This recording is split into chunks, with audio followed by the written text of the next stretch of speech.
MF news देख रहे हैं आप और मैं हूं आपके साथ वागीशा पांडे। ये तस्वीर जो आपको दिखाई दे रही है इसमें है आम आदमी पार्टी के नेता रहे राजेंद्र पाल, मंत्री भी रहे हैं आप सरकार में, विधायक भी रहे हैं दिल्ली के सीमापुरी इलाके से, लेकिन अब ये कांग्रेस में शामिल हो गए हैं। आज ही ये कांग्रेस में शामिल हुए हैं। कांग्रेस के वरिष्ठ नेता केसी वेणुगोपाल ने इनका स्वागत किया है कांग्रेस पार्टी में। कांग्रेस पार्टी और आम आदमी पार्टी ने दिल्ली में एक साथ चुनाव लड़ा था लोकसभा चुनाव में, लेकिन अब जो चुनाव हो रहे हैं हरियाणा में उसमें दोनों के बीच सिर्फ टक्कर हो रही है। दिल्ली में यहाँ पर दिल्ली के नेता जो हैं वो कांग्रेस में शामिल हो रहे हैं, लेकिन हरियाणा में इन दोनों की आपस में नहीं बन रही है। हरियाणा में आम आदमी पार्टी और कांग्रेस ने एक साथ चुनाव लड़ा था, ये आप सभी को पता है। 9-1 के फॉर्मूले से 9 सीटों पर कांग्रेस लड़ी थी और 1 सीट कुरुक्षेत्र पर आम आदमी पार्टी लोकसभा चुनाव में लड़ी थी, और इसी फॉर्मूले से कांग्रेस और आम आदमी पार्टी विधानसभा चुनाव हरियाणा में लड़ना चाहती है। लेकिन यहां पर फॉर्मूला बदला हुआ है। यहां पर अब आम आदमी पार्टी विधानसभा चुनाव में 9 सीटें चाहती है, लेकिन हरियाणा कांग्रेस इससे खुश नहीं है। हरियाणा कांग्रेस के जो लोकल नेता है वो इस बात से खुश नहीं है कि आम आदमी पार्टी 9 पर चुनाव लड़े। कांग्रेस के पूर्व अध्यक्ष जो है, कांग्रेस सांसद जो राहुल गांधी है, वो भी इस बात से राजी नहीं है कि आम आदमी पार्टी 9 सीटों पर चुनाव लड़े। अभी तक दोनों के ऑफिशियली गठबंधन की कोई घोषणा नहीं हुई है, लेकिन हम राजेंद्र पाल की बात क्यों कर रहे हैं जो आज कांग्रेस में शामिल हुए हैं? वो हम इसलिए बात कर रहे हैं क्योंकि ये वही राजेंद्र पाल है जिन्होंने 2023 में हिंदुओं के खिलाफ जहर उगला था। ये विधायक रह चुके हैं, केजरीवाल के उस समय मंत्री भी थे, इन्हें अपने मंत्री पद से हाथ भी धोना पड़ा था, लेकिन इन्होंने जो बयान दिया था उसके बाद केजरीवाल की बहुत फजीहत हो गई थी, और ऐसे ही नेता को राहुल गांधी अपनी पार्टी में शामिल कर रहे हैं। ये दर्शाता है कांग्रेस की और आम आदमी पार्टी की छवि को। हालांकि आम आदमी पार्टी के ऐसे कई नेता हैं जो हिंदुओं के खिलाफ बयान दे चुके हैं, लेकिन अब तो ये कांग्रेस में शामिल हो गए। जो राहुल गांधी हिंदुत्व पर बात करते हैं, हिंदुत्व का नारा लेकर जप करते हैं, वो ऐसे नेताओं को शामिल कर रहे हैं जो ये कहते हैं कि हिंदू मंदिर में आप लोगों को नहीं जाना चाहिए, क्योंकि हिंदुओं के मंदिरों में बहन बेटियों की इज्जत लूटी जाती है। इन्होंने कहा है, राजेंद्र पाल ने, जो आज कांग्रेस में शामिल हुए हैं, इनका कहना है कि यदि हिंदू मूर्तियां छूता है तो उसकी हत्या कर दी जाती है।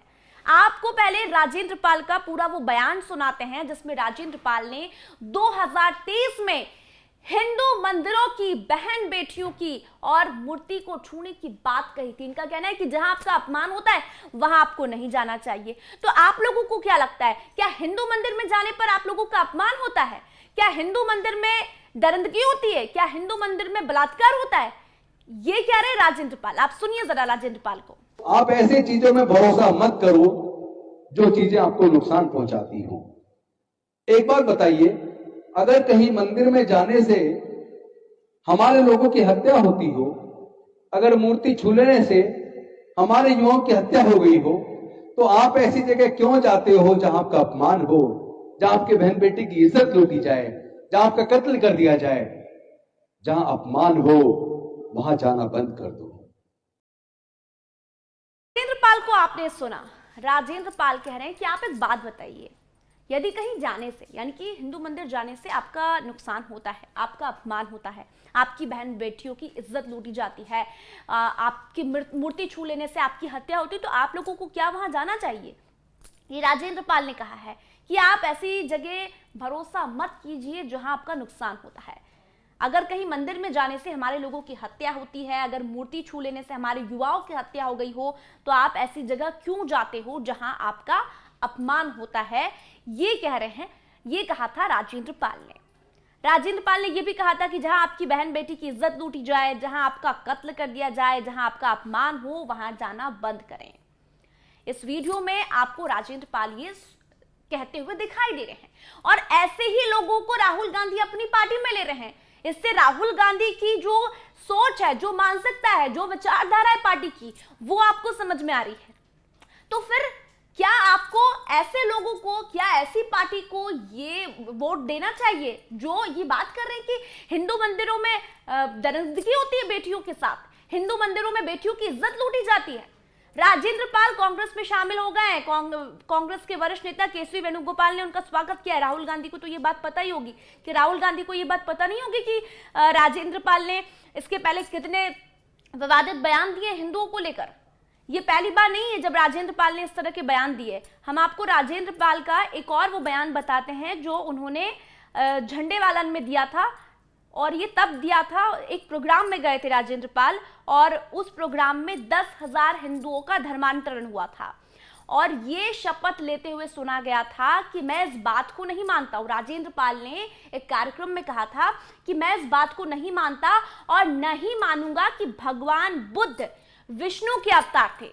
ये भी राजेंद्र पाल ने कहा था, और ये कहा था कि मैं इसे केवल पागलपन और झूठा प्रचार मानता हूं। मैं श्राद्ध नहीं करूंगा और न ही मैं पिंडदान करूंगा। ये बात मैं इसलिए बार बार कह रही हूं क्योंकि राहुल गांधी जो लगातार अब चुनावों में हिंदुत्व की बात, हिंदुत्व एजेंडा लेकर चुनावी मैदान में उतरे हुए हैं, उन्हें ये बात पता होनी चाहिए कि राजेंद्र पाल ने क्या कहा है। राजेंद्र पाल ने कहा है कि भगवान बुद्ध विष्णु के अवतार नहीं थे, तो क्या राहुल गांधी भी ये बात मानते? स्वीकार कर लेना, ताकि जो मानसिकता आप जो लोगों के बीच में जा रहे हैं, जो मैसेज देने की कोशिश कर रहे हैं, फिर जनता को वो बात पता होनी चाहिए। तो ऐसे लोगों को पार्टी में लेकर राहुल गांधी की छवि जो है वो पूरी तरह से सामने आ रही है। राजेंद्र पाल ने तो दिया ही ऐसे बयान, तो फिर क्या राजेंद्र पाल कांग्रेस को नुकसान पहुंचा सकते हैं? क्योंकि आम आदमी पार्टी से तो उन्होंने इस्तीफा दे दिया है। ऐसे में दिल्ली में चुनाव भी होने वाले हैं, और दिल्ली के चुनाव में क्या राजेंद्र पाल कांग्रेस को, राहुल गांधी को नुकसान पहुंचा सकते हैं? राहुल गांधी को, ऐसे लोगों को क्या लेना चाहिए? आप अपनी राय इस वीडियो में कमेंट कर जरूर रखिए कि ऐसे लोगों की क्या पार्टी में जरूरत है जो एक हिंदू होकर हिंदुओं के खिलाफ बयान देते हैं। क्या ऐसे लोगों की पार्टी में जरूरत है, या फिर ये कहें कि राहुल गांधी की छवि यही है? आप इस वीडियो में कमेंट कीजिए, इस वीडियो को शेयर कीजिए, लाइक कीजिए और एनएमएफ न्यूज को सब्सक्राइब कीजिए। धन्यवाद। आप ऐसी चीजों में भरोसा मत करो जो चीजें आपको नुकसान पहुंचाती हो। एक बात बताइए, अगर कहीं मंदिर में जाने से हमारे लोगों की हत्या होती हो, अगर मूर्ति छू लेने से हमारे युवाओं की हत्या हो गई हो, तो आप ऐसी जगह क्यों जाते हो जहां आपका अपमान हो, जहां आपके बहन बेटी की इज्जत लूटी जाए, जहां आपका कत्ल कर दिया जाए?